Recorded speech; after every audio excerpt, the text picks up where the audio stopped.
Okay, dear students, good evening. How are you? Once again, we have to start from the topic religion, धर्म. लेकिन धर्म से पहले आज 5 MCQ क्वेश्चंस लाया है जो कल वालों से होगा, और आप तो MCQ क्वेश्चंस बहुत अच्छे ढंग से सॉल्व कर रहे हो, तो इसे भी आप बहुत आसानी से सॉल्व कर दोगे. चलिए स्टार्ट करते हैं. क्वेश्चन नंबर फर्स्ट, बौद्ध दर्शन के बारे में क्या सही है? 1. प्रत्येक क्षण संसार बदलता है. What is correct about Buddhist philosophy? 1. Every moment the world changes. Point 2. प्रत्येक वस्तु में अनेक आत्माएं होती हैं. Every object is having multiple souls. Point 3. कर्म पुनर्जन्म का कारण है. 3. Karman is the cause of rebirth. Choice A 1 only, choice B 2 and 3 only, choice C 1 and 3 only, choice D all 1, 2 and 3. Maximum C. C, yes, correct answer. You people are catching up fastly. Question number 2. निम्नलिखित में से शलाका पुरुष की अवधारणा किस संप्रदाय में है? In which of the following sects there is a concept of Salaka Purusha? Choice A ब्राह्मणवाद, A ब्राह्मणिज्म, choice B बौद्ध धर्म, choice B Buddhism, choice C Jain धर्म, जैनिज्म, and D आजीवक पंथ. Maximum C. Choice number C Jainism. Yes, correct. Question number 3. इसमें आप लोग उलझ सकते हैं. इस क्वेश्चन में ध्यान करना, इस क्वेश्चन में उलझने की संभावना मुझे लग रही है. निम्नलिखित में किन वर्ग का समर्थन बौद्ध पंथ और जैन पंथ दोनों को प्राप्त हुआ? Which of the following groups are patronized by both Jainism and Buddhism?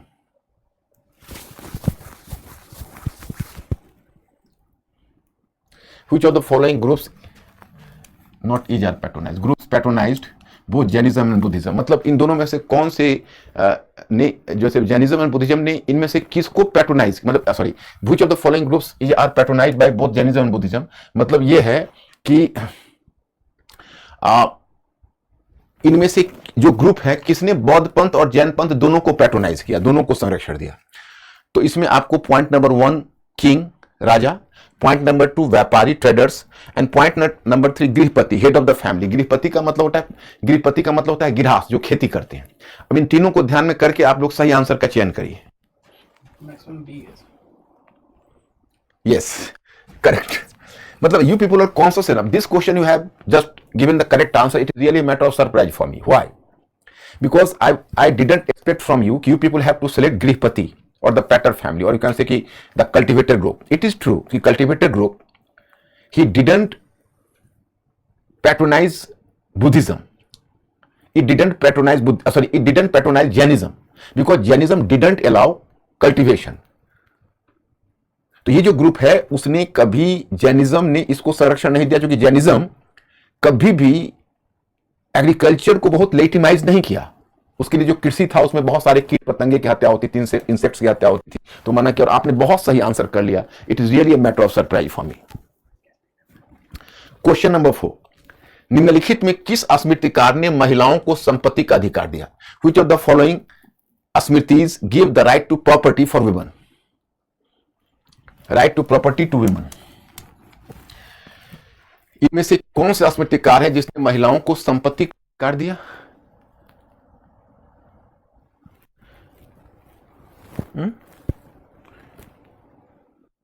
Yes, इस स्मृतिकार ने महिलाओं को संपत्ति का अधिकार दिया. Which of the following smritis give the right to property to women? A Yajnavalkya, B Parashar, C Brihaspati, और D Narad. Maximum A. Choice number A is the correct answer. Yes. Question number 5. निम्नलिखित में कौन सा विकल्प वैदिक धर्म को समग्रता से व्यक्त करता है? Which of the following options represents the essence of Vedic religion? A बहुदेववाद, यज्ञ एवं मूर्ति पूजा, polytheism, sacrifice and idol worship. B बहुदेववाद, यज्ञ एवं प्रकृति पूजा, polytheism, sacrifice and nature worship. Point C बहुदेववाद देवियों का महत्व तथा यज्ञ, polytheism importance of deities, importance of goddesses and sacrifice. D एकेश्वरवाद, यज्ञ प्रकृति पूजा, monism, sacrifice and nature worship. Maximum D. Yes, B. 5. You have done 5 out of 5 correct. Quite fabulous and quite praiseworthy. आपने बहुत अच्छा परफॉर्म किया. 5 के 5 questions आपने करेक्ट कर दिए. इसका मतलब है कि you are going to be too much serious, और हम आपको अब धर्म में उसके आगे लेकर चल रहे. आप लोगों का कॉन्सेप्ट बिल्कुल क्लियर होना चाहिए. हम आपको हर पार्ट कराने के बाद once I am going to ask you कि वेदर यू आर क्लियर और नॉट. अब चलिए कल आपको याद होगा कि हम लोगों ने किसे कवर किया, हम वहीं पर लाते हैं आपको।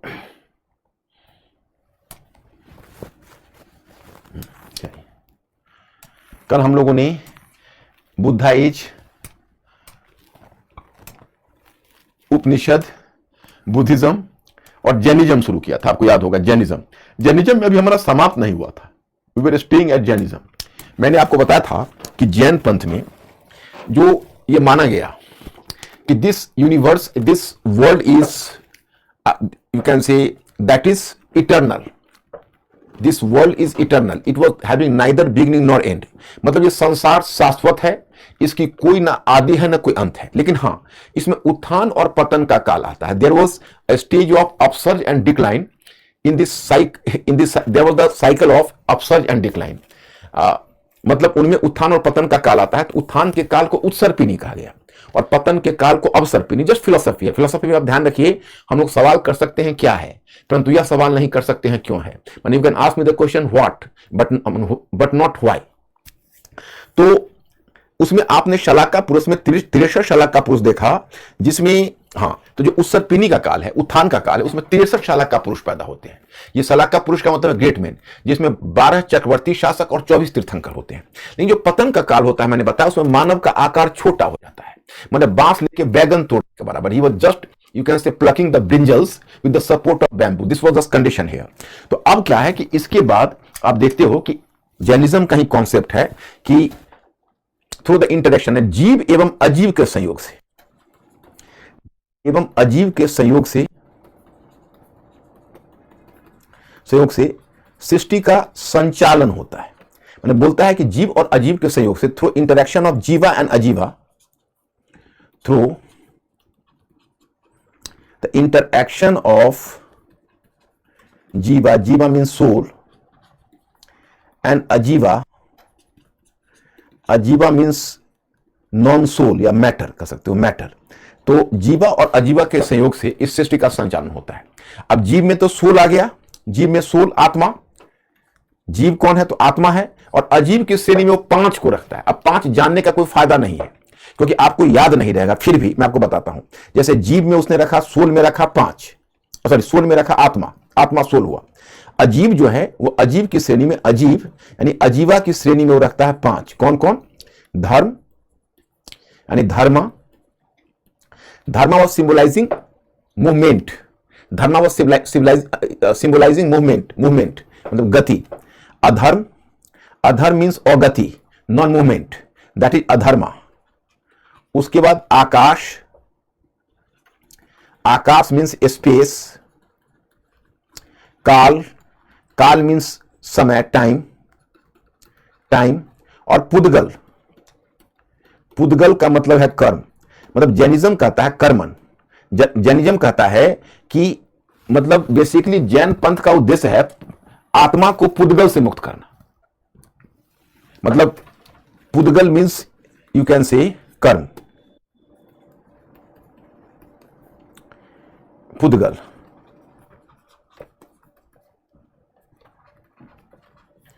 तो पुद्गल है, उसका मुक्त है कर्म, मतलब पुद्गल, कर्म को पुद्गल बोलते हैं। तो उनका कहना है जैनिज्म का कि आत्मा को कर्म से मुक्त करना। जैसे उसने कहा कि आत्मा को कर्म पकड़े हुए। आप तो जानते हो कि जैनिज्म हो, बुद्धिज्म हो, उपनिषद है। मैंने क्या कहा कल ही, मैंने आपको बताया। आप लोगों का बिल्कुल कॉन्सेप्ट क्लियर है, कोई व्यवधान नहीं है, क्योंकि आपके क्वेश्चन से मुझे लग गया। कल इससे थोड़ा सा डिफिकल्ट और क्वेश्चन लेके आऊंगा, आप लोग रिविजन जारी रखना। जैसे इसने क्या कहा, इसका चाहे वह उपनिषद का चिंतन हो, बुद्धिज्म हो, जैनिज्म हो, इन तीनों में कॉमन बात आपने महसूस किया होगा कि ये तीनों यह मानकर चलता है कि कर्म के कारण पुनर्जन्म होता है। तो कर्म के कारण पुनर्जन्म होता है। तो अगर आपको मोक्ष प्राप्त करना है तो मोक्ष का नाम अलग अलग है। जो उपनिषद के चिंतन में जो मोक्ष है, जो सैल्वेशन है, वह जो जैनिज्म है, जैनिज्म में उसमें जो सैल्वेशन है यानी मोक्ष है, वह जैनिज्म में कैवल्य होगा और बुद्धिज्म में वही निर्वाण होगा। तीनों के नाम अलग अलग हैं। तो तीनों में आपको कर्म को समाप्त करना होगा। तो बुद्धिज्म में तो क्लियर है कि अष्टांगिक मार्ग, 8 फोल्ड पाथ का, मध्यम मार्ग का पालन करोगे तो आप कर्म से मुक्त हो जाओगे। बुद्धिज्म तो क्लियर है। लेकिन जो जैनिज्म है वो जैनिज्म का ज्यादा डिफिकल्ट है। जैनिज्म का कहना है कि आपको कर्म से मुक्त होने के लिए, यानी पुद्गल से जीव को मुक्त करने के लिए काया क्लेश करना पड़ेगा। You have to do the great. Jainism का बल किस पर है? पेनांसेस पर है, कि आपको मोर्टिफिकेशन ऑफ सेंसुअल प्लीजर, जो आपका जो सुख है उसको दबाना है, इंद्रिय निग्रह, to you can say mortification of sensual pleasure, हर प्रकार के जो सेंसुअल आनंद है उस आनंद को रोकना है, समाप्त करना है, तो उसको पेनांसेस है। तो उसके लिए वो क्या कहता है, वो जीव वो मानता है कि भाई देखिए, अगर आपको कर्म को, पुद्गल को से जीव को मुक्त करना है तो पहली प्रक्रिया वो कहता है संवर। संवर कहता है कि संवर वह प्रक्रिया है कि उसका कहना है कि जो देखो जैसे, अब उसको आप ऐसे समझिए कि कोई अगर डायबिटीज का मरीज है तो डायबिटीज के मरीज को डॉक्टर सबसे पहले क्या रिकमेंड करता है कि आप अविलंब शुगर खाना रोकिए, क्योंकि अगर आपके ब्लड में शुगर आ जाएगा तो बढ़ता चला जाएगा, तो अविलंब शुगर खाना रोकिए। तो वो प्रक्रिया इसकी कहलाई संवर। संवर क्या कहता है कि भाई आप जो जीव है उस जीव में पुद्गल के प्रवेश को रोकिए, you have to put a check over the entry of pudgal into jiva, नहीं तो बढ़ता जाएगा कर्म, पुनर्जन्म की संभावना बढ़ती जाएगी। लेकिन सिर्फ इसी से काम नहीं चलेगा। अगर जीव में पुद्गल के प्रवेश को रोक भी दूं तो जो ऑलरेडी जीव में पुद्गल प्रवेश हो गया उसका क्या, व्हाट विल हैपन टू पुद्गल और Karman which has already entered into jiva or soul, and due to its impact you can say there would be so many rebirth. So there was one consolation and there was the one way. If the soul has been entered into jiva, so better to divest jiva from the or you can say from pudgal. If karman or pudgal has entered into jiva, तो divest pudgal from jiva. अगर कर्म पुद्गल में प्रवेश कर गया तो उसको विनष्ट करना पड़ेगा, you have to destroy pudgal. How is possible? उसके लिए एक सिस्टम, उसको कहते हैं निर्जरा। निर्जरा, जो जीव या जो पुद्गल जीव में प्रवेश कर गया है, in order to destroy the pudgala which has already entered into jiva, there is the process that is nirjara, and that is a very difficult और tough process. The process is to self mortification, to mortification of the body. मतलब आपको निर्जरा का मतलब है काया क्लेश करना होगा, काया क्लेश। जैसे कड़ाके की सर्द में नेकेड होकर सो जाना, और कड़ाके की धूप में, मतलब वो करकराती धूप में नग्न होकर खुले आकाश के नीचे सो जाना, और बाल को कटवाना नहीं, लुचवाना, उसको लुंचन विधि कहते थे। ये सब जितनी प्रक्रियाएं हैं उसका उद्देश्य यह है कि सोल को, माने पुद्गल को इतना कष्ट मिले कि अंत में पुद्गल सोल को छोड़कर, जैसे पुद्गल सोल को छोड़ दे और सोल को केवल मिल जाए। तो यही पद्धति निर्जरा है। अब इसमें आप जानते हो कि इसने 5 महाव्रत या अनुव्रत की बात की है, वो तो अलग चीज है। लेकिन जैनिज्म का एक फिलॉसफी मैं तुमको बताना चाहूंगा, दैट इज इंपॉर्टेंट। इसको कहते हैं स्यादवादा और अनेकांतवादा। ध्यान रखना, जैन पंथ की एक फिलॉसफी है, उस फिलॉसफी को कहते हैं स्यादवाद अथवा अनेकांतवाद। पुद्गल कर्म को कहते हैं। मैं स्टूडेंट्स, पुद्गल किसको बोलते हैं? कर्म को बोलते हैं। जैनिज्म में जो कर्म है, देखो कर्म आत्मा से चिपक जाती है, चिपक जाता है, और कर्म अगर आत्मा से चिपक गया तो पुनर्जन्म होगा। तो तुमको आत्मा को कर्म से मुक्त करना होगा, तो कर्म को जैनिज्म क्या बोलता है? पुद्गल बोलता है, फिलॉसफी है वो। तो नेक्स्ट वन आपको टर्म आता है स्यादवाद अथवा अनेकांतवाद। ये स्यादवाद और अनेकांतवाद क्या बोलता है? स्यादवाद या अनेकांतवाद बोलता है कि सत्य की 7 अवस्थाएं, सत्य की एक अवस्था नहीं। मतलब ये कहता है कि we have to make a statement very carefully, because truth can be even different, माने a single truth is having many attributes. A single truth is having many attributes. So while making the statement, we are supposed to be more careful. मतलब किसी भी सत्य की कई अवस्थाएं होती है, इसलिए हम किसी एक अवस्था को सत्य नहीं मान सकते और हमें सोच समझकर बयान देना चाहिए। यही बोलता है स्यादवाद या अनेकांतवाद कि truth is one and more than one, truth is mobile and truth is static. मतलब कि सत्य को हम परिभाषित नहीं कर सकते। जैसे सियादबाद कहता है कि सत्य की 7 अवस्थाएं होती है। पहली अवस्था है, दूसरी अवस्था है नहीं है, तीसरी अवस्था है नहीं है, चौथी अवस्था है कहा नहीं जा सकता है, पांचवी अवस्था है कहा नहीं जा सकता है, छठी अवस्था है नहीं है कहा नहीं जा सकता है, और सातवीं अवस्था है नहीं है कहा नहीं जा सकता है। So my students, here my point is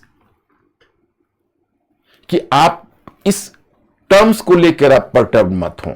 ये बस एक फिलोसफी है, फिलोसफी को फिलोसॉफिकल अंदाज में कहा जाता है। केवल ध्यान रखिए, सियादवाद और अनेकांतवाद जैना फिलोसफी है, और सियादवाद अथवा अनेकांतवाद में सत्य की एक से कई यानी 7 अवस्थाएं बताई गई। बस इतना ही आप ध्यान रखिए।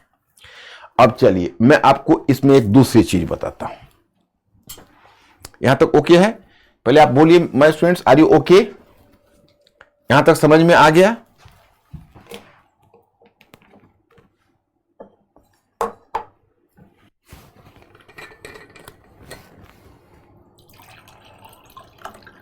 Ankur, what is the situation of my students? Okay, sir. Okay? Okay. अब चलिए, अब देखिए, अब तक जो मैंने क्या कहा कि इस जिसमें आप बुद्धा एज में हो, बुद्धा एज में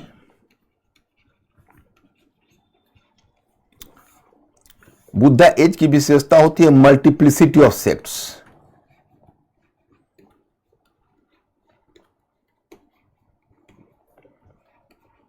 मल्टीप्लिसिटी ऑफ सेक्ट्स, ओके? मतलब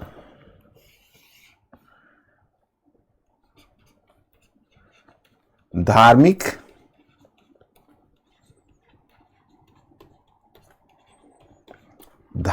पंथों की बहुलता, मल्टीप्लिसिटी ऑफ सेक्ट, धार्मिक पंथों की बहुलता।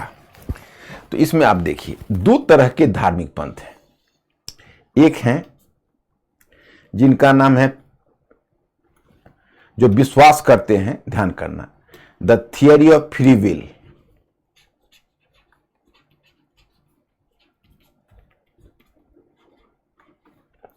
The theory of free will. दूसरी तरह के धार्मिक पंथ हैं जो विश्वास करते हैं थियरी ऑफ प्री डिटर्मिनेशन।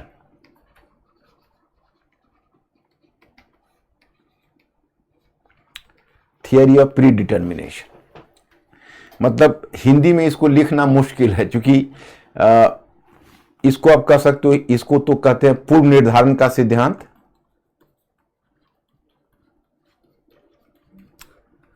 पूर्व निर्धारण का सिद्धांत। इसको कह सकते हैं, इसका हिंदी में कहना, थियरी ऑफ फ्री विल की हिंदी कहना मुश्किल हो रही है, इसलिए मैं आपको समझा देता हूं, आप समझ लोगे। देखो, कुल मिलाकर आप यह देख लीजिए कि उपनिषद का चिंतन, बौद्ध पंथ, जैन पंथ, ये सब एक कैटेगरी में। क्यों? मतलब उपनिषद है, उपनिषदाज है, बुद्धिज्म, जैनिज्म, इन सब का एक कैटेगरी क्यों है? इसका एक कैटेगरी इसलिए है, इन सब ने कर्म और पुनर्जन्म और मोक्ष, नाम अलग अलग है। मोक्ष का नाम क्या है? एक के लिए मोक्ष है, दूसरे के लिए निर्वाण है, तीसरे के लिए कैवल्य है, लेकिन है तो मोक्ष ही। तो कर्म, पुनर्जन्म और मोक्ष, कर्मन, रिवर्थ एंड सैल्वेशन का कॉन्सेप्ट तीनों मानता है। मतलब theory of free will say मतलब यह हुआ, माय स्टूडेंट्स आप समझना, फिर बाद में मैं पूछ लूंगा। Theory of free will say मतलब है कि हम अपने कर्म से अपने भविष्य को बदल सकते हैं। जब अगर हमारे मन में यह अवधारणा या धारणा आ जाएगी कि हम अपने कर्म से, अपने प्रयास से अपने भविष्य को दिशा दे सकते हैं, तो यह कहलाती है the theory of free will. मतलब हम अपनी इच्छा से अपने भविष्य को दिशा दे सकते हैं। थियरी ऑफ प्री डिटर्मिनेशन कहता है कि हमारा भविष्य पूर्व निर्धारित है। Our future is predetermined, we can not bring any change in our future through our initiative और एफर्ट्स। मतलब हम चाहे कुछ भी कर ले, होना वही है जो होगा। तो ऐसे जो थिंकर्स है वो कहलाए नियतिवादी। नियतिवादी यानी नियतिवादी मतलब प्री डिटर्मिनिस्टिक। प्री डिटर्मिनिस्टिक मतलब ये मान के चलते हैं कि आप कुछ भी कर लो, आपका भविष्य ना बदलने वाला, वो पूर्व निर्धारित है।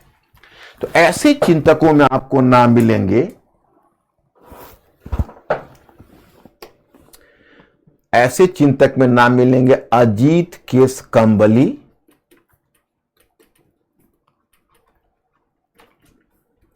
यानी अजीत केशकंबली,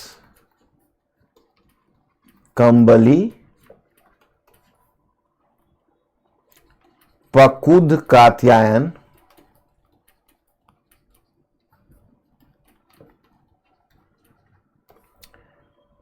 पकुद कात्यायना, पूरन कश्यप,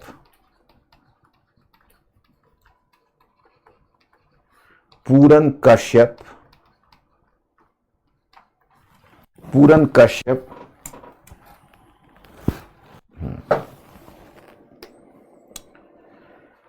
मखली गोशाल,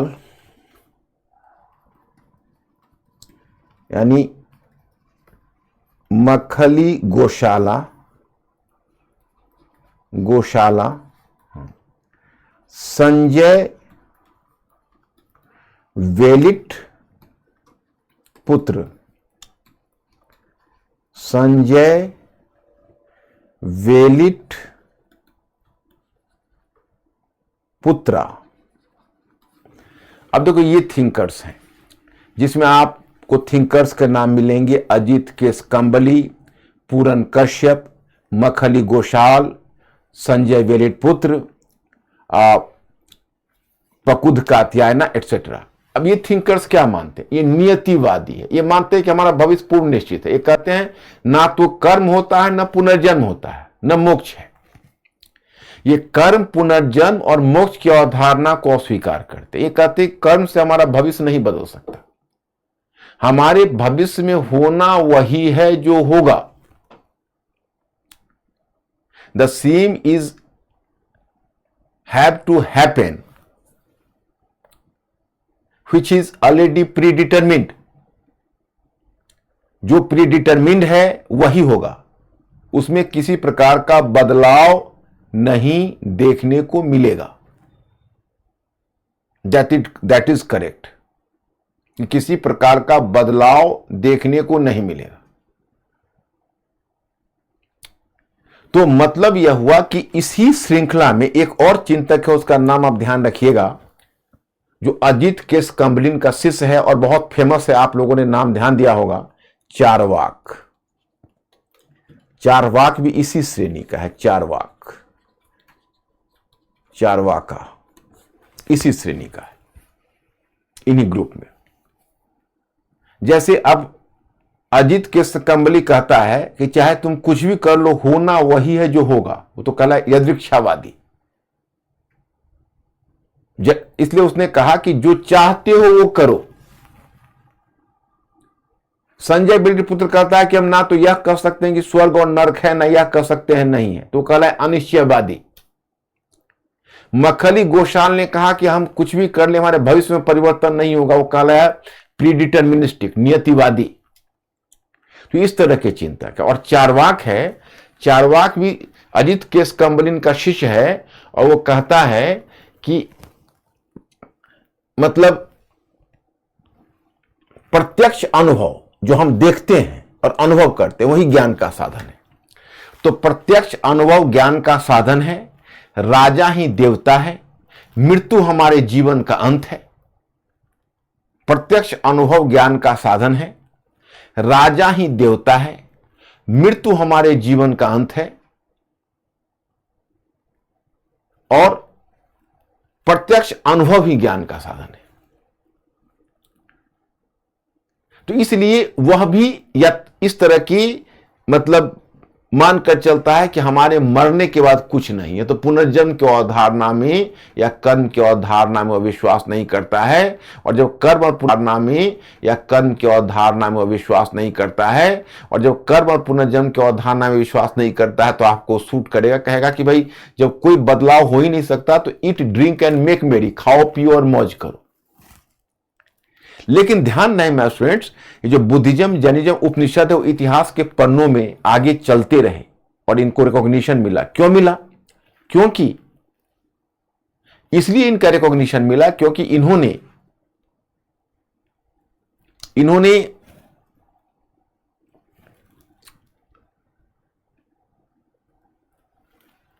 ये उस समय में जो परिवर्तन हो रहे तो परिवर्तनों को समर्थन दिया। कैसे? इन्होंने कहा कर्म और पुनर्जन्म की अवधारणा में विश्वास प्रकट किया। They express their faith in the concept of karman and rebirth. तो चूंकि उस समय की जो बदलाव है वो बदलाव यही कहता है, कर्म और पुनर्जन्म की अवधारणा उस युग के अनुकूल था। आपको मैंने कल बताया था कि जो उस समय आर्थिक सामाजिक परिवर्तन की दौर से समाज गुजर रहा था, उसमें कर्म और पुनर्जन्म की अवधारणा से उसे समर्थन मिल पा रहा था, उसे समर्थन मिल पा रहा था। लेकिन अब आगे तुम देखोगे कि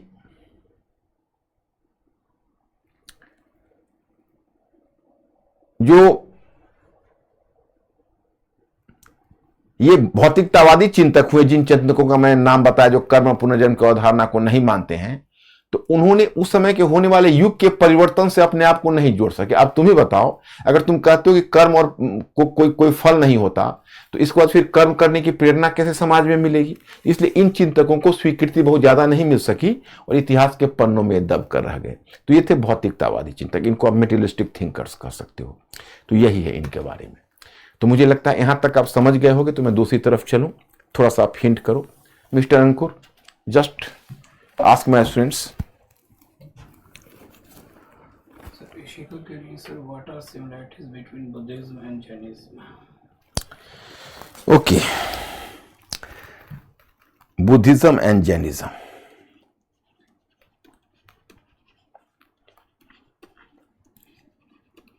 सभी लोग समझना, कोई नहीं अगर समझना तो पूछना।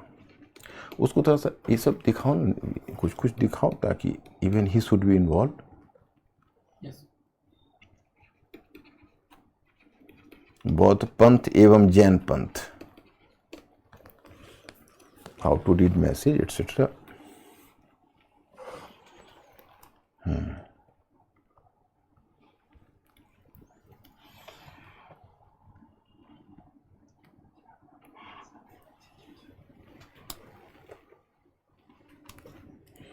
बौद्ध पंथ एवं जैन पंथ,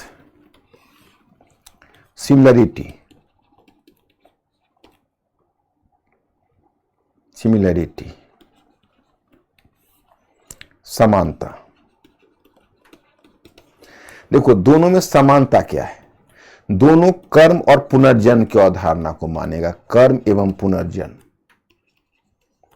कर्मन एंड पुनर्जन्म, कर्मन एंड रिवर्थ,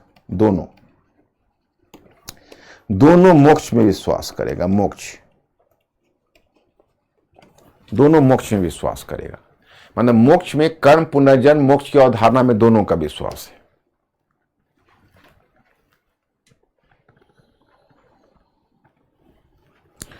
दोनों संन्यास मार्ग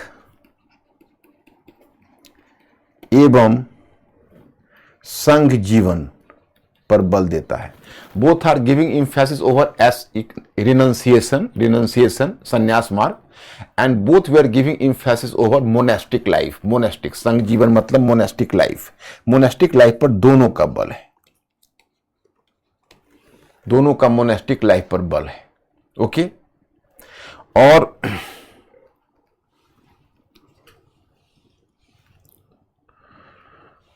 दोनों का बल अहिंसा पर है। नॉन वायलेंस पर दोनों का बल है, लेकिन ध्यान रहे कि जो बुद्धिज्म का नॉन वायलेंस है वो व्यावहारिक है और जैनिज्म का नॉन वायलेंस बड़े एक्सट्रीमिस्ट है, वो बहुत आगे बढ़कर चलता है। ओके, ये इनका पॉइंट ऑफ सिमिलरिटी है। लेकिन पॉइंट ऑफ डिसिमिलरिटी देखिए, डिसिमिलरिटी क्या है, असमानता क्या है। असमानता है कि मैं आपको बोल देता हूं, आप लोग उसको ये कर लेना, क्योंकि दोनों लैंग्वेज का चक्कर होता है आप लोगों को ना, इंग्लिश वाले को। तो बौद्ध पंथ आत्मा में विश्वास नहीं करता है और जैन पंथ अनेकों आत्मा विश्वास करता है। Buddhism didn't believe in the concept of soul, while Jainism believed the multiplicity of souls.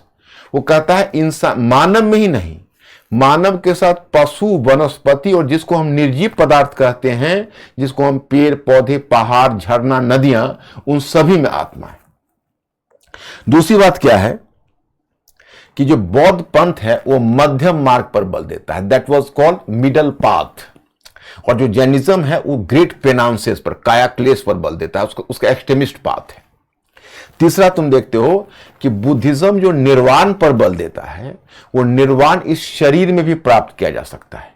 Okay, लेकिन कैवल्य प्राप्त करने के लिए शरीर त्यागना होता है। You can get nirvana even in his body, but in order to get kaivalya, one is supposed to discard his body. उसके बाद जो निर्वाण है, उस निर्वाण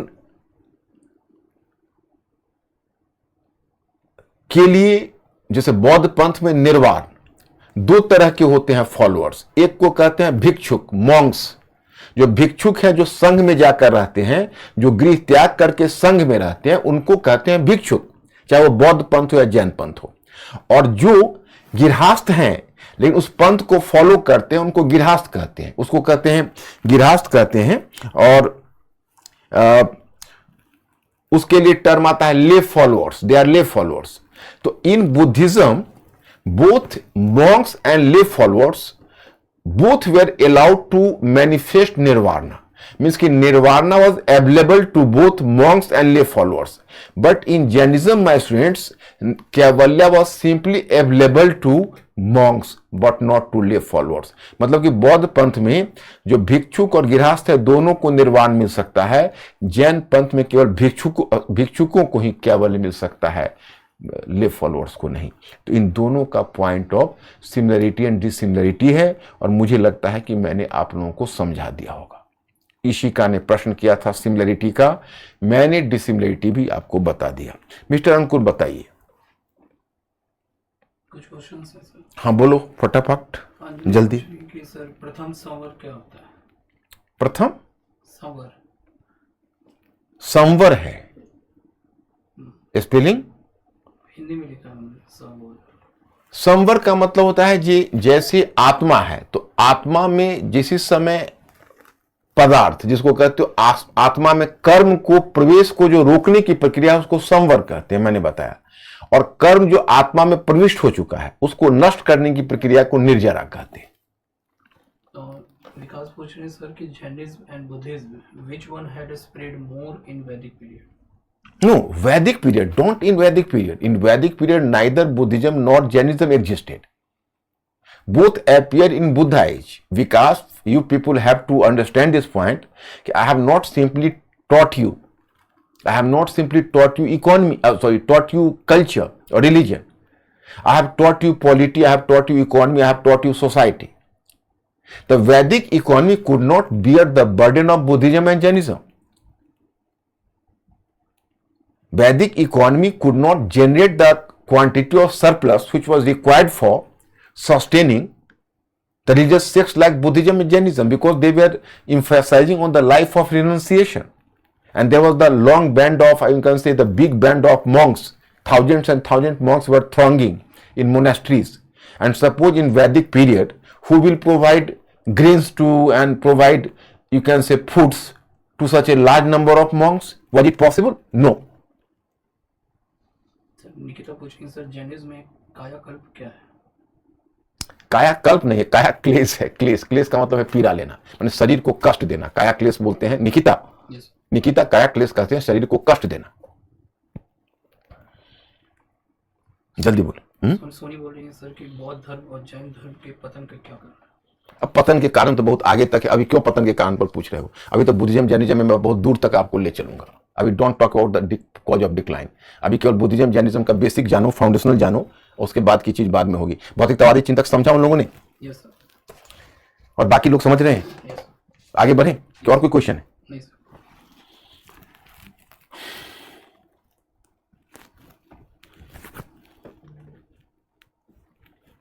भौतिकतावादी चिंतक भी मैंने दिया हुआ है, मैटर तो आप लोगों के सामने है। अब देखो, ये हिंदी इंग्लिश में है। अब मैंने आपको मेंस पॉइंट ऑफ व्यू से दिया है। अब मेंस पॉइंट ऑफ व्यू से देखो, मैं तो इस पर आपको लिखवा देता, लेकिन लिखवाने में एक समस्या यह खड़ी होगी कि आप लोगों को हिंदी इंग्लिश दोनों का चक्कर है। एक भाषा रहती तो मैं कुछ क्लास में भी काम करता, लेकिन मेरे हाथ बंधे हुए हैं because you are coming from both the medium simultaneously. किसी एक मीडियम में लिखवाऊंगा तो दूसरे वाले को दिक्कत हो जाएगी, तो इसके लिए मैंने इस समस्या का सॉल्व कर दिया है। क्योंकि देखो, और मैं आगे क्वेश्चन राइटिंग भी आपको सिखाऊंगा। छठी सदी से ईसा पूर्व के काल को बौद्धिक क्रांति का काल क्यों माना जाता है? Why is the period of 6th century BC considered as the period of intellectual revolution? तो इंटेलेक्चुअल रेवोल्यूशन क्यों कहा जाता है? तो यह एक बौद्धिक चिंतन का काल था। यहां पर देखो, उत्तर भारत में छठी सदी ईसा पूर्व का काल आत्मान्वेषण, आत्मान्वेषण का मतलब है self introspection, marked an era of profound intellectual exploration known as the age of inquiry. इसको आत्मान्वेषण का काल था। यह वह काल था जब लोगों ने मृत्यु के बाद के जीवन, आत्मा, ब्रह्म आदि गूढ़ प्रश्नों पर विचार करना आरंभ किया। During this time, people delved into existential questions surrounding life, death and afterlife and the essence of the soul। मैंने लोग उस समय आत्मा क्या है, परमात्मा क्या है, इस पर विचार करना शुरू किया। नंबर 1। नंबर 2, इसकी पृष्ठभूमि अरण्य काल से निर्मित होने लगी थी। हम इसे बौद्धिक क्रांति मानते हैं क्योंकि इस काल में पंथ और विचारों में विविधता देखी गई। अब पंथ और विचारों में विविधता देखी गई तो यह काल वैचारिक उथल पुथल अथवा गहन बौद्धिक चिंतन का काल है। एक तो यह फैक्टर हो गया। दूसरा क्या है कि इस काल में धार्मिक संप्रदायों की बहुलता है, 62 और 363 मैंने आपको बताया है। तीसरा क्या है कि अब इनके विचारों में भी भिन्नता है।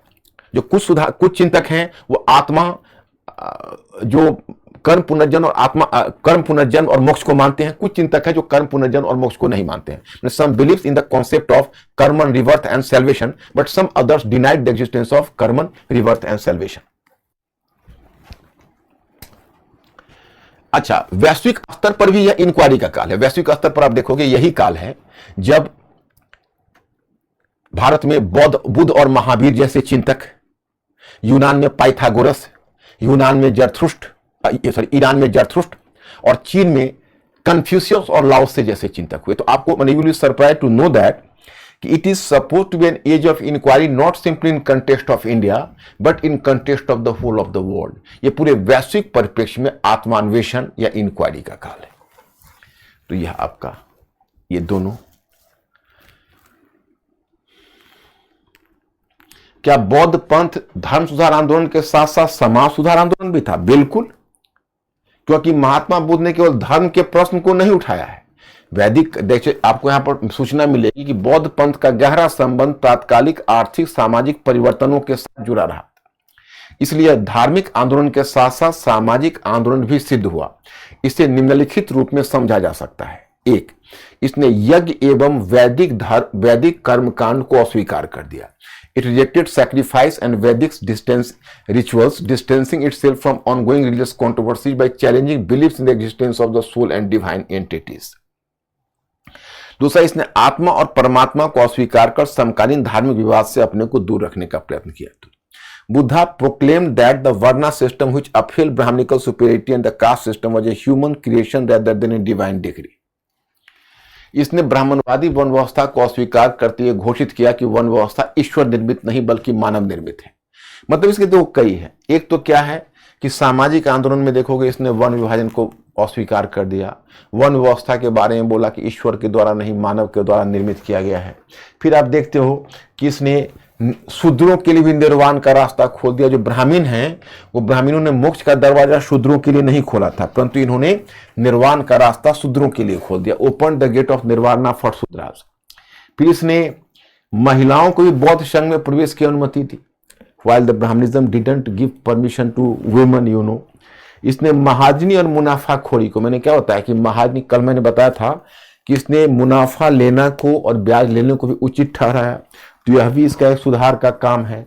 और लेकिन महात्मा बुद्ध के द्वारा किए जाने वाले समाज सुधार की अपनी सीमाएं भी है। What were the you can से लिमिटेशंस हियर। लिमिटेशंस को देखो। देखो एक लिमिटेशन ये है कि देखो अब बुद्धिज्म कहता है कि भाई हम जाति विभाजन को नहीं मानते हैं, लेकिन कहीं ना कहीं जाति पूर्वाग्रह बुद्धिज्म में दिखता है। कहोगे कैसे? तो आर्य शर्मा ने एक दृष्टांत दिया है। कहा है कि महात्मा बुद्ध ब्राह्मणों की सभा में गए, महात्मा बुद्ध क्षत्रिय की सभा में गए, महात्मा बुद्ध वैश्यों की सभा में गए और महात्मा बुद्ध शूद्रों की सभा में नहीं गए। एक और मैं आपको दिलचस्प क्वेश्चन पूछता हूं, multiple choice question. You have to answer the question. हम एबीसीडी में आपसे उत्तर पूछेंगे, mister Ankur will inform me. Question मेरा यह है कि बौद्ध संघ में सबसे अधिक प्रवेश किस वर्ण का था? चॉइस ए ब्राह्मण, choice B Kshatriya, choice C Vaishya and choice D शूद्र। मतलब जो बौद्ध संघ है, in Buddhist monastery which of the following varnas was most represented? Choice A Brahmans, choice B Kshatriya, choice C Vaishya and choice D Shudra. Please answer my question.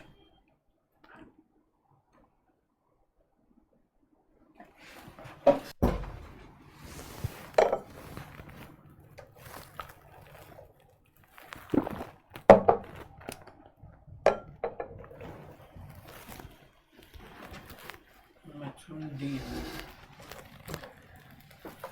क्या रहा है?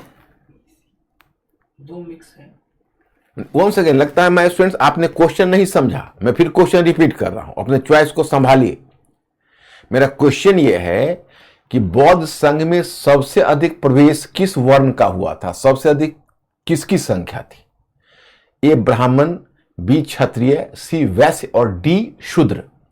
माने ए Brahmins, B Kshatriya, C Vaishya and D शूद्र। अब सॉल्व करिए, बी फास्ट।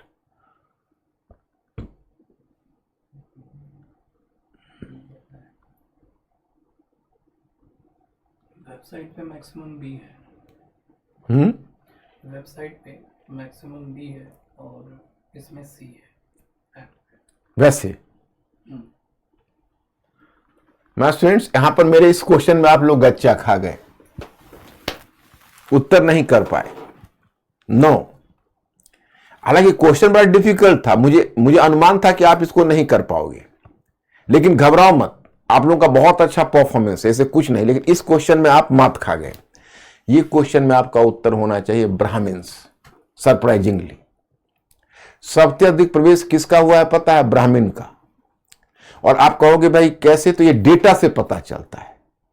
अब ये भी आश्चर्य की बात है। आप कहोगे भाई ब्राह्मण्स का कैसे? आपके मन में सवाल होगा कि सर कैसे कह रहे हैं ब्राह्मण्स तो हमारा आपकी आत्मा गवाही नहीं देगी। आपको लगेगा कि नहीं, ये उत्तर नहीं हो सकता है, लेकिन ये सरप्राइजिंगली ब्राह्मण्स का है। अब देखो, अब मैं एक उदाहरण बताता हूं। जैसे साम्यवाद है, कम्युनिज्म है, तो कम्युनिज्म तो आर्थिक समानता की बात करता है, निम्न जाति के प्रति फेवर का भाव भी रखता है, लेकिन कम्युनिस्ट पार्टी में सबसे अधिक संख्या उच्च जाति की। तो वही बात लागू हुई कि ब्राह्मण्स में भी बहुत सारे ब्राह्मण्स थे जो असंतुष्ट थे, विक्षुब्ध थे, और बुद्धा का उपदेश भी तो वही लोग सुनेंगे जो शिक्षित थे। तो ब्राह्मण्स ने सबसे अधिक संघ में प्रवेश किया। तो मैं आपको बताऊं कि शूद्रों के प्रति पूर्वाग्रह कहीं ना कहीं बुद्धिज्म को है। शूद्रों का प्रवेश कम है, दासों का प्रवेश तो दिया ही नहीं। उन्होंने कहा पहले स्वामी से पहले क्लीन चिट लेके आइए, ऋण चुका कर आइए। निर्वाण का रास्ता शूद्रों के लिए खोल दिया, open the gate of nirvana for Shudras. फिर इसने महिलाओं को भी बौद्ध संघ में प्रवेश की अनुमति दी, while the Brahmanism didn't give permission to women, you know। इसने महाजनी और मुनाफाखोरी को, मैंने क्या होता है कि महाजनी, कल मैंने बताया था कि इसने मुनाफा लेना को और ब्याज लेने को भी उचित ठहराया। तो यह भी इसका एक सुधार का काम है। और लेकिन महात्मा बुद्ध के द्वारा किए जाने वाले समाज सुधार की अपनी सीमाएं भी है। What were the you can से लिमिटेशंस हियर। लिमिटेशंस को देखो। देखो एक लिमिटेशन यह है कि देखो अब बुद्धिज्म कहता है कि भाई हम जाति विभाजन को नहीं मानते हैं, लेकिन कहीं ना कहीं जाति पूर्वाग्रह बुद्धिज्म में दिखता है। कहोगे कैसे? तो आर्य शर्मा ने एक दृष्टांत दिया है। कहा है कि महात्मा बुद्ध ब्राह्मणों की सभा में गए, महात्मा बुद्ध क्षत्रिय की सभा में गए महात्मा बुद्ध, वैश्यों की सभा में गए और महात्मा बुद्ध शूद्रों की सभा में नहीं गए। एक और मैं आपको दिलचस्प क्वेश्चन पूछता हूं, multiple choice question, you have to answer the question. हम ABCD में आपसे उत्तर पूछेंगे, mister Ankur will inform me. Question मेरा यह है कि बौद्ध संघ में सबसे अधिक प्रवेश किस वर्ण का था? चॉइस ए ब्राह्मण, चॉइस हिडन वर्ल्ड, जो बौद्ध धर्म के द्वारा प्रतिपादित मध्यम मार्ग जिसे हम अष्टांगिक मार्ग के नाम से जानते हैं, वर्तमान भारत एवं विश्व की अधिकांश समस्याओं का निराकरण कर सकता है। वर्तमान विश्व की समस्या अतिवाद अर्थात अत्यधिक उपभोग, इस प्रवृत्ति ने पर्यावरण संकट से लेकर आतंकवाद तक सभी समस्याओं को जन्म दिया। मैं students, middle path is the golden path. This is going to give you the stability in your life and you can say Buddhism opposed over indulgence, over production, over consumption, and most of the disease of the world today are the product of overproduction and overconsumption, and here you can say even the environmental ecological problem to terrorism। अब कहोगे भाई आतंकवाद को क्या मतलब है? अति उपभोग से, है ना। अब जैसे वेस्टर्न पावर्स ने जाके अरब कंट्रीज में उनके पेट्रोलियम भंडार को लूटा तो उनमें आक्रोश हुआ। आज भी जो आप तुम पैलेस्टाइन और यहूदी का प्रॉब्लम देखते हो, किसका पैदा किया हुआ है? जो पूरी दुनिया में हमास और ये सारी चीजें देखते हो, that has been given birth by the western power itself। तो ये जो चीजें हैं ओवर प्रोडक्शन, ये कहीं दुनिया को एक बड़ी समस्या की तरफ ले जाती है। तीसरा है कि जाति विभाजन को अस्वीकृत किया था बुद्धिज्म ने। आज भी भारतवर्ष जाति में बटा हुआ है। 1956 में जब, आपको पता होना चाहिए कि डॉक्टर भीमराव अंबेडकर अपने 5 लाख महारों के साथ जब उन्होंने बौद्ध पंथ को स्वीकार कर लिया था, तो एक तरह से वह जाति व्यवस्था में राहत खोजने ही बुद्धिज्म में गए थे। तो वो भी बुद्धिज्म की एक खास प्रासंगिकता है। That is the specificity of Buddhism. अब आप लोगों को 3 क्वेश्चन यहां है। क्या महात्मा बुद्ध को आप एक सामाजिक क्रांति का प्रवर्तक मानते हैं? Do you believe Mahatma Buddha initiated a social revolution? Present your perspective providing arguments to support of your opinion. ये तो क्वेश्चन मैंने जस्ट यही क्वेश्चन आपको मैंने दे दिया है। बौद्ध धर्म की लोकप्रियता का कारण बताइए। ये क्वेश्चन आप ट्राई करोगे। बौद्ध धर्म किन कारणों से विश्व धर्म बना था? क्या वर्तमान में इसकी प्रासंगिकता है? तो अब मैं आपको बताऊंगा कि ये 1-2 क्वेश्चन मैं आपको कल डिस्कस करता हूं। कल आने दो तो मैं ये दोनों 1-2 क्वेश्चन इसके साथ में यह भी डिस्कस कर दूंगा। जब मैं ये क्वेश्चन आंसर कर दूंगा तो ये क्वेश्चन भी, और पॉपुलैरिटी का कारण भी मैं बता दूंगा कि आप 4-5-6 पॉइंट्स आप लिख देना तो आपको इसकी कारण पता चल जाएगा। अब अगर आप लोगों की अनुमति हो तो मौर्य काल की तरफ बढ़ जाऊं, मौर्य पीरियड। अब ये बताइए mister Ankur, what is the situation? Sir Anisha पूछ रही थी सर, नियतिवाद किसके समकालीन था? नियतिवाद किसके समकालीन था? अनीशा कैसा क्वेश्चन है? नियतिवाद तो एक फिलोसफी है, किसके समकालीन होगा? जैसे बुद्धिज्म और जैनिज्म के समकालीन जो भौतिकतावादी चिंतक है, अजित केशकमलिन है, पकुद कात्यायन है, पूरन कश्यप है, तो ये सब नियतिवादी है। ये मानते हैं, देखो बौद्ध और जैन पंथ तो कहता है कि कर्म करके अपने भविष्य को बदल सकते हो आप, या अपने कर्म से आप मोक्ष पा सकते हो। वो कहते हैं कि नहीं, आप कुछ भी कर लो, होगा वही जो होना है। इसलिए नियतिवादी यानी प्री डिटर्मिनिस्टिक है। इसमें आपका क्वेश्चन थोड़ा सा ऑड है। आपने एक क्वेश्चन पूछा कि भाई किसके समकालीन है, समकालीन कैसे होगा? ये फिलोसफी है, एक विचार है।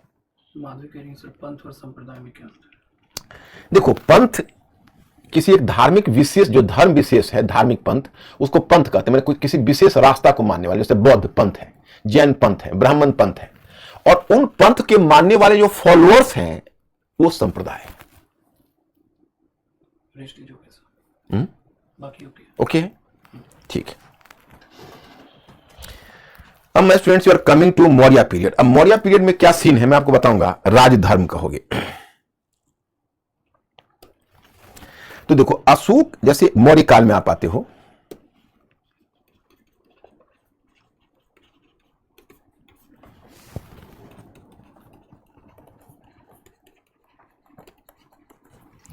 तो मौर्य पीरियड में आपको क्या देखोगे कि धार्मिक विविधता है।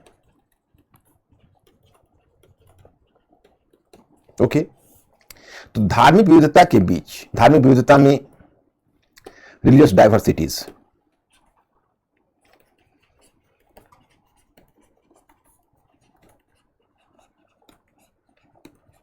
religious diversities you know।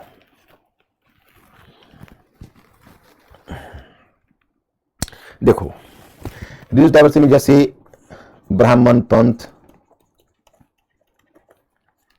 बौद्ध पंथ, जैन पंथ, आजीवक, तो बहुत सारे पंथ हैं।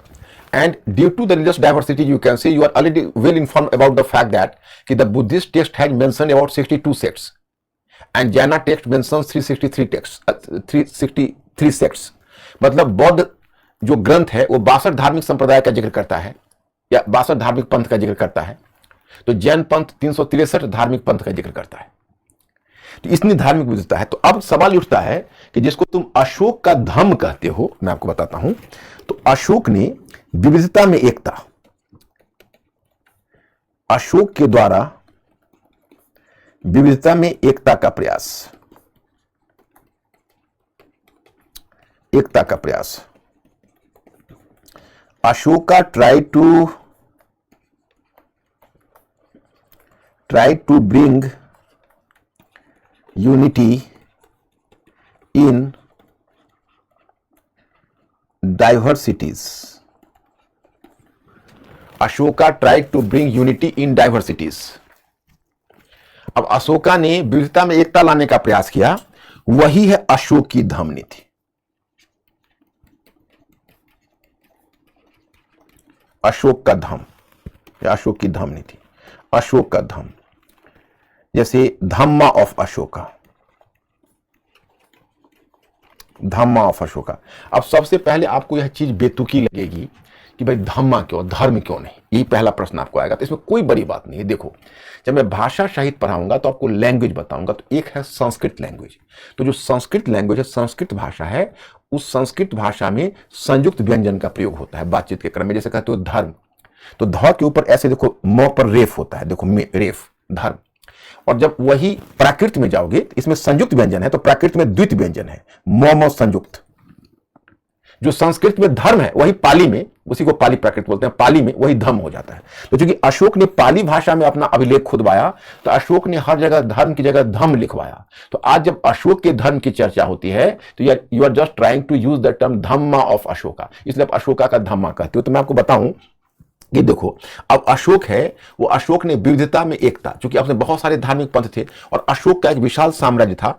आज मैं स्टूडेंट्स, मुझे आपको एक ऐसा मैप लाना चाहिए था जिसमें मैं अशोक के अभिलेख या इंस्क्रिप्शंस आपको दिखा सकूं, परंतु आज मेरा मिस हो गया। मिस्टर अंकुर का मुझे याद दिला देना कि हम अशोक के ध्यान करके जो हम अशोक एक ऐसा मैप कल मौर्य का लाता हूं जिसमें अशोक के जहां जहां अभिलेख हैं वह अभिलेख दिखा रहा हो, और वह मैं मैप आप लोगों को भेज दूंगा ताकि उसी के सहारे अशोक के मुख्य अभिलेख से आप लोग वाकिफ हो जाइए, ताकि कल को प्रीलिम्स में अगर आपको क्वेश्चन हो तो आप उसमें से कुछ क्वेश्चन को हल कर सकते हैं। इसलिए मैं आपको कल मैप प्रोवाइड कर दूंगा। तो धम्मा ऑफ अशोका इसको बोलते हैं। अब धम्मा ऑफ अशोका में क्या है, तो अब यहां पर दो तीन बातें उठती है कि भाई क्या है। तो एक है अशोक का व्यक्तिगत धर्म, व्यक्तिगत धर्म, personal religion of Ashoka. Ashok का व्यक्तिगत धर्म मतलब personal religion of Ashoka, that is the one factor. Okay, personal religion of Ashoka. दूसरा है, एक है अशोक का व्यक्तिगत धर्म और पर्सनल रिलीजन ऑफ अशोका, और दूसरा है अशोक का राजकीय धर्म, राजकीय धर्म यानी royal religion, sorry state religion, state religion, state religion. तो आपके मन में होगा भाई स्टेट रिलीजन और पर्सनल रिलीजन का क्या मतलब है। तो अशोक अपने व्यक्तिगत जीवन में एक बौद्ध था। वह क्लेम करता है कि अपने शासन के 9वें वर्ष में, at the 9th regnal year of his rule, when he conquered and annexed Kalinga, so at the time of the war he was moved by the large scale violence of the people, so he discarded his policy of Bheri Ghosha and adopted the policy of Dham Ghosha. So after this Kalinga, you can say after observing the Kalinga tragedy, he was so moved कि he just renounce the method of war and adopted universal peace, policy of universal peace. तो उसने यह कहा कि भाई हमने जो कलिंग विजय के समय में गया और वहां पर जो लोगों की खून खराब और हत्या देखी, तो मेरे जो शासन के 9वें वर्ष में उससे मैं बहुत ही द्रवित हो गया और फिर बुद्धिज्म में टर्न हो गया। हालांकि हिस्टोरियंस तो इस पर प्रश्न लगाते, लेकिन चलो इसको हम मान लेते हैं। तो व्यक्तिगत जीवन में वो बौद्ध था। उसने मतलब उसके जो कुछ अभिलेख हैं, जिसमें एक भब्रू है राजस्थान में, भब्रू अभिलेख, उसको बैराट अभिलेख भी बोलते हैं। तो उस अभिलेख में उसने अपने आप को उसने कहा कि मैं बौद्ध धर्म के त्रिरत्न में, त्रिरत्न है बौद्ध धर्म और संघ, मतलब जैसे आप कहते हो बुद्धम शरणम गच्छामि, संघम शरणम गच्छामि, धर्मम शरणम गच्छामि, संघम शरणम गच्छामि, तो ये हुआ त्रिरत्न, तो बौद्ध धर्म और संघ। तो उसमें उसने आस्था प्रकट की। लेकिन मैं स्टूडेंट, जो उसने धम्म नीति के रूप में प्रस्तावित किया वह केवल बौद्ध पंथ नहीं था, उसमें विभिन्न पंथों से अच्छी अच्छी बातें उसने ली। माने he borrowed the progressive ideas from all the important sects, Brahmanism से भी लिया, बुद्धिज्म से भी लिया, आजीवक से भी लिया, और उसमें एक कोड ऑफ कंडक्ट था। अशोक का जो स्टेट रिलीजन था that was a code of conduct for a Nobel life. उसमें जो रिकमेंडेशन दिया गया था, उस रिकमेंडेशन से आपको पता चलेगा माता पिता और गुरु की सेवा, to serve parents and your teachers, माता पिता और गुरु का आदर, मैंने to show respect for your parents and teachers, the पशुओं के लिए और अन्य जीवों के लिए करुणा का भाव, to develop a sense of compassion for your slaves, for labour, for your servant, slaves and animals. उसके बाद मानव और पशु की चिकित्सा और उनके कल्याण के लिए काम करना, for work for the welfare. उसमें यह भी है कम खर्च करना और कम अल्प संग्रह और अल्प खर्च। अल्प संग्रह का मतलब है कि you have to do the less accumulation of wealth, क्योंकि अगर बहुत ज्यादा धन का संग्रह करोगे तो समाज में भेदभाव, समाज में तनाव बढ़ेगा। तो कम धन संग्रह करो और खर्च भी कम करोगे। ज्यादा खर्च करोगे अपनी इनकम से ज्यादा, तो फिर तुम्हारे लाइफ में एक उथल पुथल आएगा। और चंडुता और निष्ठुरता से मुक्त होना, you have to be to develop a compassion and you have to discard cruelty towards others. तो ये है। और एक सामान्य कोड ऑफ कंडक्ट फॉलो करने के लिए कहता है, वो कहता है कि आप अपने धर्म से नहीं चिपकिए, एक सामान्य कोड ऑफ कंडक्ट को फॉलो करिए। तो आप कहोगे जो ये धम्म नीति है, ये धम्म नीति के पीछे इसलिए माना जाता है कि एक से अधिक कारक है। जैसे आपको यहां पर इस डायग्राम में दिया गया है कि इसके पीछे राजनीतिक उद्देश्य है, आर्थिक उद्देश्य है, सांस्कृतिक उद्देश्य है, इसका घरेलू नीति पर भी प्रभाव है और विदेश नीति पर भी प्रभाव है। जैसे देखो, इसका राजनीतिक उद्देश्य या पॉलिटिकल ऑब्जेक्टिव क्या है।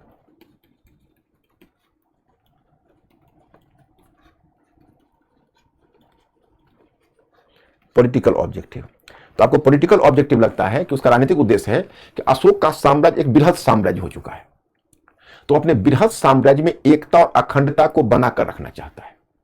क्योंकि वो अपने बृहद साम्राज्य में एकता और अखंडता को बनाकर रखना चाहता है, तो in order to maintain the unity and you can say unity and integration in his vast empire, उसने धम्म नीति का प्रयोग किया सेमेंटिंग फोर्स के रूप में। Use policy of dhamma as cementing force to maintain the unity and integrity of the empire. मतलब उसने धम्म नीति का उपयोग किया एक सीमेंट की तरह अपने साम्राज्य को जोड़े रखने के लिए, क्योंकि साम्राज्य को हम जैसे देखो, अब अशोक के समय तक क्या हुआ था कि साम्राज्य का कॉन्टिनेंटल विस्तार हो चुका था, महाद्वीपीय विस्तार हो चुका था, भारतीय उपमहाद्वीप के अधिकांश भागों में वो फैल चुका था। अब उस साम्राज्य को बचाने का क्या उपाय था, बताइए। साम्राज्य को बचाने का उपाय यह था कि हम उसको एक कुछ खास कॉमन वैल्यू सिस्टम के साथ उस साम्राज्य को जोड़े रखें। अगर हम एक कॉमन वैल्यू सिस्टम के साथ उस साम्राज्य को जोड़े रखेंगे तो साम्राज्य जुड़ा रहेगा, नहीं तो साम्राज्य टूटकर बिखर जाए। जैसे देखो, दो तरह की पॉलिसी होती है, एक को कहते हैं कॉर्सिव पॉलिसी, दूसरे को कहते हैं परसुएसिव पॉलिसी। तो अशोक से पहले तो जैसे चंद्रगुप्त मौर्य, तो उसने साम्राज्य का विस्तार किया। अब भारतीय उपमहाद्वीप के अधिकांश क्षेत्रों में यह साम्राज्य फैल चुका है।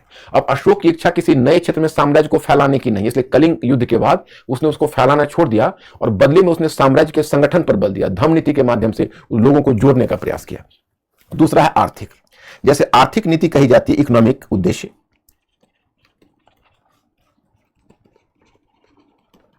Economic objective. इकोनॉमिक ऑब्जेक्टिव इसका क्या है, तो इसका जो इकोनॉमिक ऑब्जेक्टिव है वो है कि यह अशोक कहीं ना कहीं अहिंसा पर बल देकर पशुधन की सुरक्षा की बात करता है। He was emphasizing what the protection of animal wealth, because if the animals are getting protected, अगर एनिमल्स अगर प्रोटेक्टेड होता है तो उससे कृषि बढ़ेगी, कृषि का विस्तार होगा। So he favours the protection to animal wealth. तो आर्थिक उद्देश्य है। और तीसरा अगर आप कहिए तो आता है राजनीतिक उद्देश्य, आर्थिक उद्देश्य और सांस्कृतिक उद्देश्य। ये तो आता है राजनीतिक उद्देश्य, आर्थिक उद्देश्य और सांस्कृतिक उद्देश्य।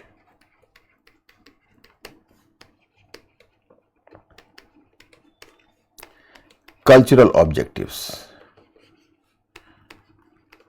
कल्चरल ऑब्जेक्टिव क्या है कि उसका साम्राज्य में सांस्कृतिक विविधता है, अलग अलग पंथ है, अलग अलग धर्म है, आपस में सिर्फ फुटबॉल कर सकते हैं। There was the diversity of sects, so they can rise against each other, they can create commotion, they can fight against each other. So Ashoka tried to find out a point of, you can say, compromise among them, कि भाई उनके बीच आपस में एक सूत्रबद्धता हो, मतलब सांस्कृतिक विविधता को चाहता है कम करके सांस्कृतिक विविधता में एकता को खोजने का प्रयास कर रहा है। एक धर्म नीति से विभिन्न संप्रदाय के लोग जुड़ जाएं और अपने अपने धर्म से चिपकना बंद कर दें ताकि साम्राज्य में शांति हो। तो तीनों उसके पीछे उसका ऑब्जेक्टिव है। तो यहां तक पहले आप हमको यह करिए, एश्योर करिए कि यहां तक आप क्लियर हो गए, तो मैं फिर आगे बात करूंगा। मिस्टर अंकुर बताइए, कोई प्रॉब्लम?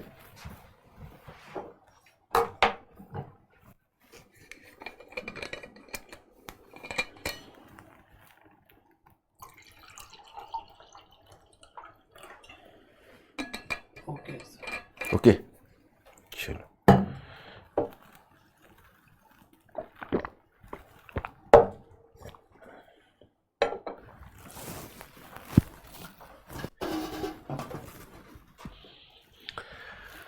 अब क्या अशोक एक समर्पित बौद्ध था? वो जो मैंने समझाया है उसको आप पढ़ लेना।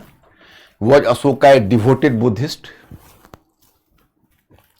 अशोक की धर्म नीति निम्नलिखित उद्देश्यों से प्रेरित थी। राजनीतिक उद्देश्य, अब देखो इसमें भी आपको तीरथ, देखो नॉर्थ विताम सेवा, reverence for parents and teachers, ये सब दिया हुआ है, कहीं कोई प्रॉब्लम नहीं।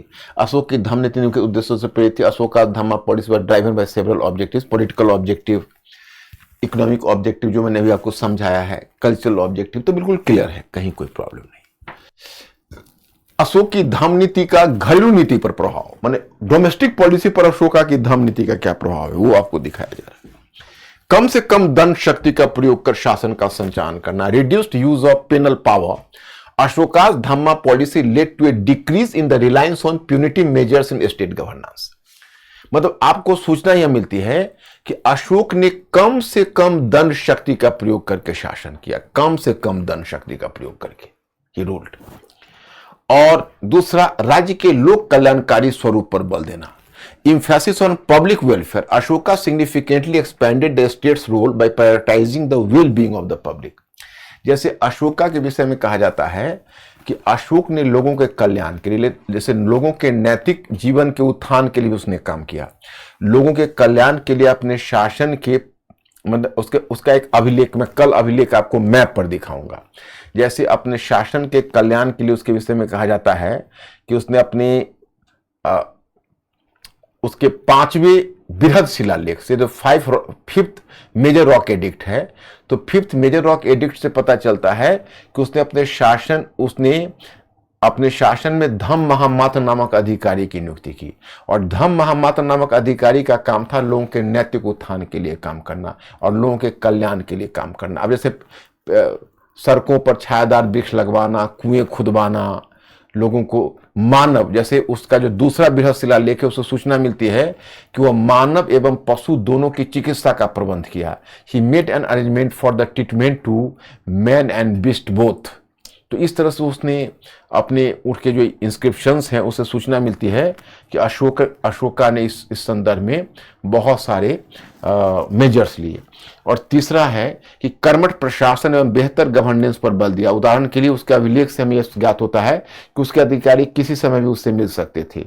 Improved administration and governance, Ashoka emphasized the importance of efficient administration and governance. Historical records suggest that his officers enjoyed unrestricted access to him. जैसे अशोका के बारे में कहा जाता है कि अशोका का जो 6ठा बृहद शिलालेख है उसे सूचना मिलती है उसने अपने धम्म महामात्र नामक अधिकारी को आदेश दिया कि आप तब भी हमसे मिल सकते हो जब अपने मैं व्यक्तिगत शयन कक्ष में मालिश करवा रहा हूं, कि officers can make a contact with me even in my personal apartment. तो इतनी उसने छूट दे रखी थी क्योंकि लोगों के कल्याण में कोई आंच ना आए।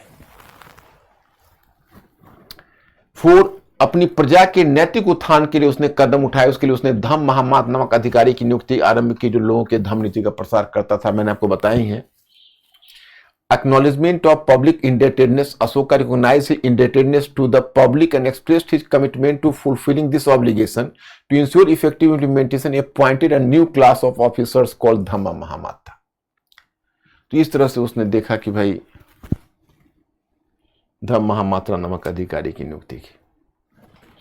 अब अशोक की धम्म नीति की विदेश नीति पर प्रभाव, जैसे घरेलू नीति पर प्रभाव है अशोक की धम्म नीति का, तो विदेश पर भी उसका, मैंने अशोक पर यही समझो कि विदेश नीति में अशोक का इतना बड़ा योगदान है कि कभी भी आपसे वो स्वतंत्र क्वेश्चन पूछ सकता है। जैसे देखिए, अशोक ने विदेश नीति का एक वैकल्पिक मॉडल प्रस्तुत किया।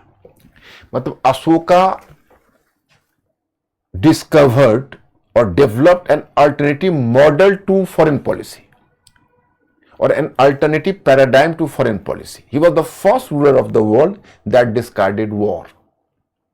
मैंने अशोक ने विदेश नीति का एक वैकल्पिक मॉडल प्रस्तुत किया। वह पहला ऐसा शासक था जिसने युद्ध के विकल्प को छोड़ दिया।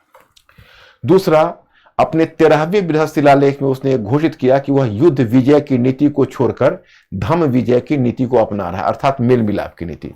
कल मैं आपको 13वें बृहद शिलालेख बताऊंगा। देखो, अशोक ने जो अपने आदेश जारी किए हैं उसमें उसको कहते हैं 14 बृहद शिलालेख। 14 बृहद शिलालेख का मतलब हुआ कि उसके 14 आदेश हैं, माने 14 ऑर्डर्स हैं।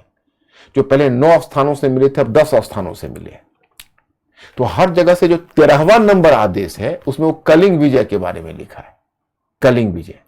और कलिंग विजय के विषय में उसने कहा कि कलिंग विजय के बाद वो इतना द्रवित हो गया, इतना मुग्ध हो गया कि उसने युद्ध विजय की नीति छोड़ दी और धम्म विजय की नीति अपना ली। अब देखो, इतना ही नहीं, पड़ोसी देशों में उसने धम्म दूत की जगह राजदूत की जगह धम्म दूत की नियुक्ति करनी शुरू कर दी। अपॉइंटेड, यू कैन से धम्म दूता इन प्लेस ऑफ राजदूता, एम्बेसडर। और उसने विभिन्न देशों में अपने धार्मिक मिशन भेजे। अपने पुत्र महेंद्र और अपनी पुत्री संघमित्रा को श्रीलंका भेजा। उसने धार्मिक मिशन दक्षिण पूर्व एशिया के देशों में भेजे। उसने धार्मिक मिशन पश्चिमी एशिया में भेजा। तो हर जगह उसने धार्मिक मिशन भेजा।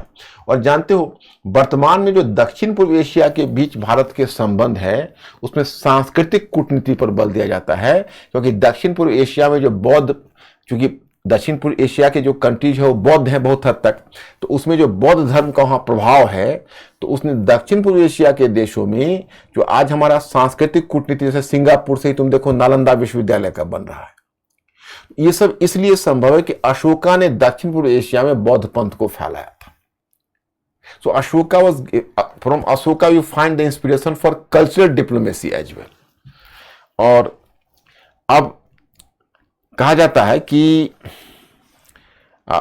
ये यहां पर हो गया, इंग्लिश में ये नहीं है, इसमें यहां पर दिया हुआ लुक ईस्ट पॉलिसी, पूरब की ओर देखो, लुक ईस्ट पॉलिसी, यही दूसरा भाषा हो गई, लुक ईस्ट पॉलिसी। जैसे अशोक की नीति में पश्चिम की ओर देखो नीति और पूरब की ओर देखो नीति भी है। पूरब की ओर देखो क्या मतलब कि अब तक जैसे देखो जितने भी मौर्य शासक हुए उनका बल कहीं ना कहीं पश्चिम की ओर देखो की नीति पर था, क्योंकि Mauryan empire was created after a war with an invading power from north west. क्योंकि देखो अब चंद्रगुप्त मौर्य को सिकंदर से सामना करना पड़ा, फिर सेल्यूकस से सामना करना पड़ा। तो अशोक से पहले जो मौर्य रूलर हुए थे उनका वेस्ट सेंट्रिक अप्रोच था। अशोका ने भी वेस्टर्न कंट्रीज के साथ अपना संबंध बनाए रखा, जैसे सीरिया के साथ रखा, मिस्र के साथ रखा, उनके साथ बनाए रखा। लेकिन इसके अलावा भी अशोक ने श्रीलंका के साथ भी संबंध बनाए रखा। और श्रीलंका में एक शासक था, उसने अशोक से इतना प्रभावित था कि उसने भी देवानाम पेय की उपाधि रख ली थी। और मैं आपको बताऊं कि अशोक ने दक्षिण पूर्व एशिया में अपने धार्मिक मिशन भेजे। तो इसलिए कहा जाता है कि अशोक लुक ईस्ट पॉलिसी, पूरब की ओर देखो नीति का भी जन्मदाता अशोक को आप मान सकते हो। तो दैट इज द फैक्टर। अब देखो, पिछले लगभग 2400 वर्षों से भौतिक क्षेत्र में दुनिया ने कितनी प्रगति की, हम मार्स मिशन पर चले गए, चंद्रयान 3 ले आए, इतने सारे शॉपिंग मॉल्स, आज देखो स्टैंडर्ड ऑफ लिविंग कहां से कहां पहुंच गया। लेकिन नैतिक फील्ड में, in the moral field, we could not go, चले गए, चंद्रयान 3 ले आए, इतने सारे शॉपिंग मॉल्स, आज देखो स्टैंडर्ड ऑफ लिविंग कहां से कहां पहुंच गया। लेकिन नैतिक फील्ड में, in the moral field, we could not go further than the declaration of Ashoka. अगर हम संयुक्त राष्ट्र संघ के जो घोषणा पत्र है उसको भी ध्यान में रखें तो अशोक से आगे कोई नहीं अभी तक जा सका है, क्योंकि अशोक दुनिया का पहला शासक है जिसने युद्ध के विकल्प को खोजने का प्रयास किया। युद्ध के विकल्प को आज तक, यानी युद्ध की नीति को हम त्याग दे रहे हैं, ऐसा बोलने का साहस किसी भी शासक ने नहीं किया, प्रयास किया। युद्ध के विकल्प को आज तक, यानी युद्ध की नीति को हम त्याग दे रहे हैं, ऐसा बोलने का साहस किसी भी शासक ने नहीं किया। तो आज तो टाइम समाप्त हो गया, मैं स्टूडेंट्स यहीं रुकता हूं। इसमें थोड़ा कौटिल्य है हम लोग को जानना, कौटिल्य की विदेश नीति की विशेषता, और कल मैप पर थोड़ा अशोका का दिखा दूंगा, फिर मौर्योत्तर काल में बढ़ूंगा।